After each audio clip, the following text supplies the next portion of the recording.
Welcome back to Shemsuniverse. So today, guys, we're going to discuss the Chaldean name numerology of number 7.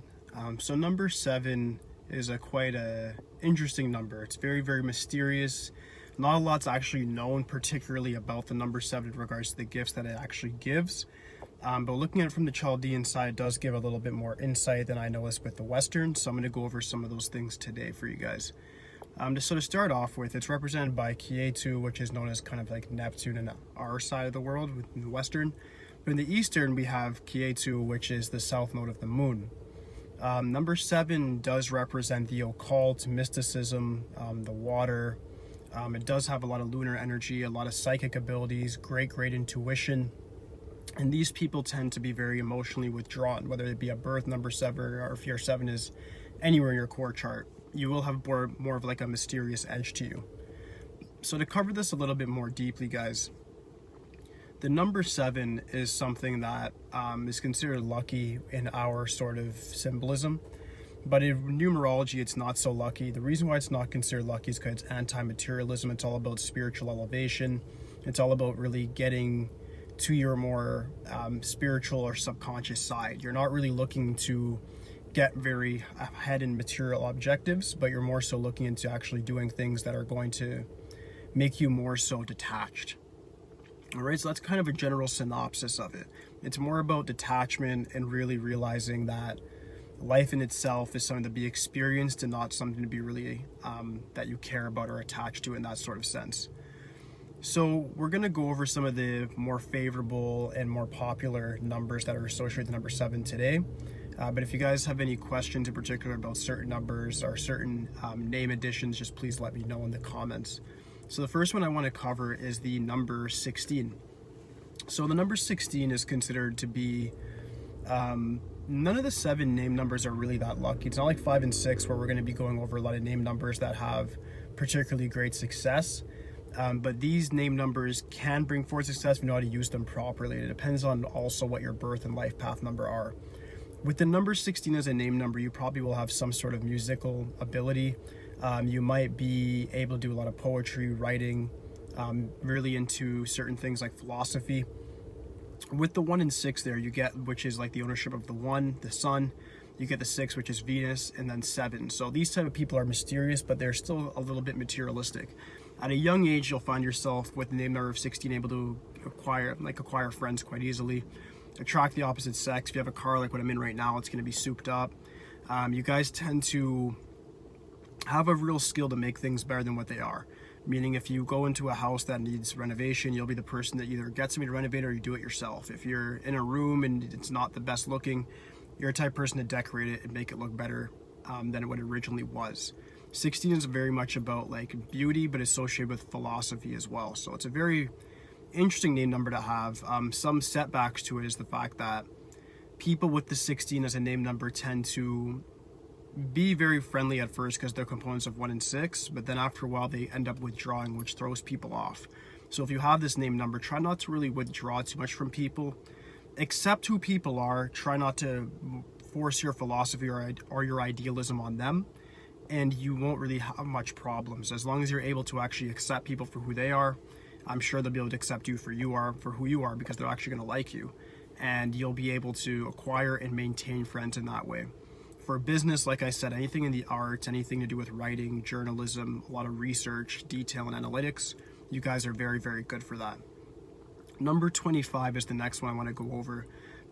As a birth number, 25 is good because the 7 exalts in 25. As a name number, it's okay.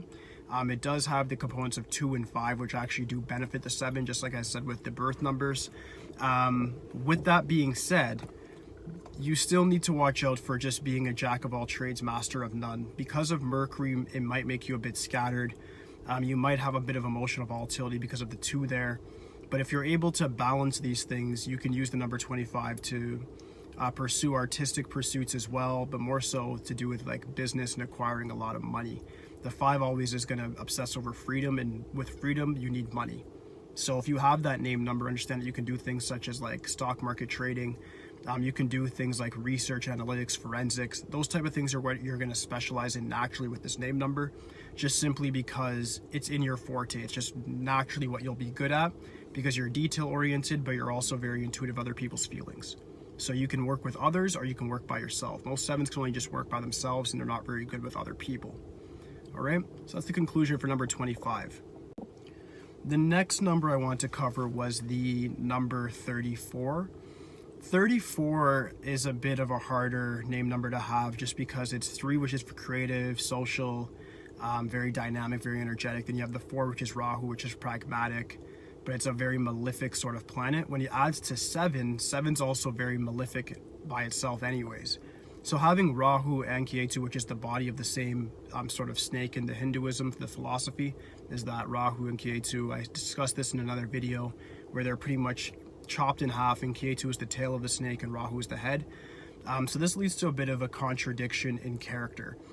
What you guys need to do is understand what you're going to specialize in, whether it's going to be business pursuits or it's going to be things like specializing with writing, poetry.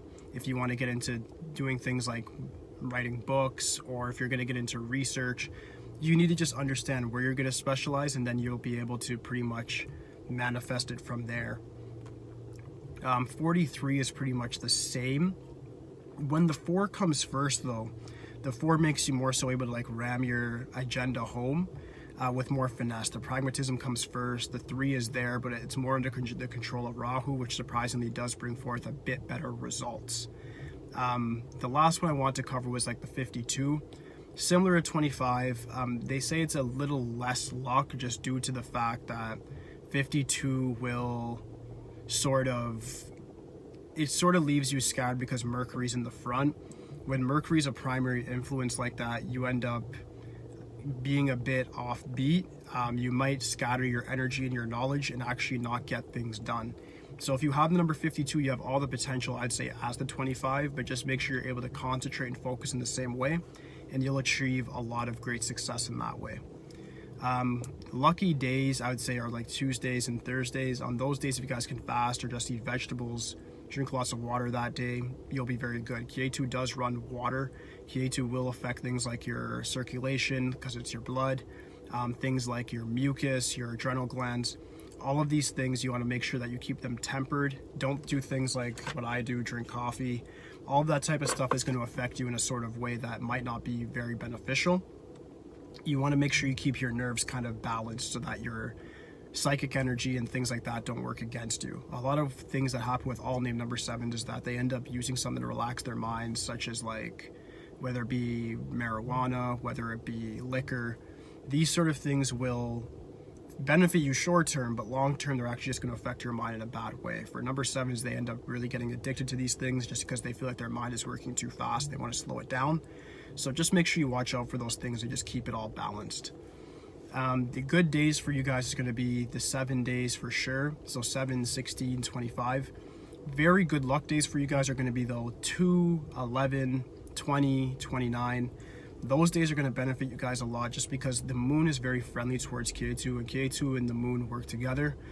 You guys are able to construct a lot of great things. So if you're going to start a business, you might want to have it in the name number in the 2 series.